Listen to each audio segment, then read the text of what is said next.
Hello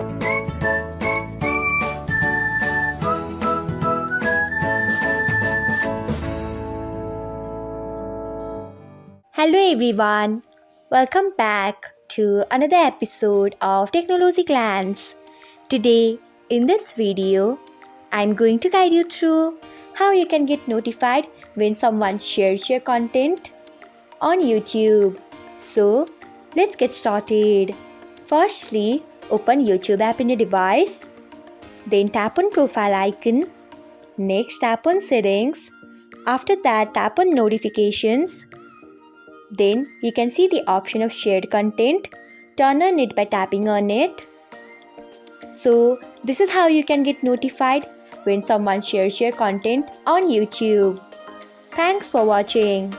If you found this guide helpful, we would love it if you hit the thumbs up button below.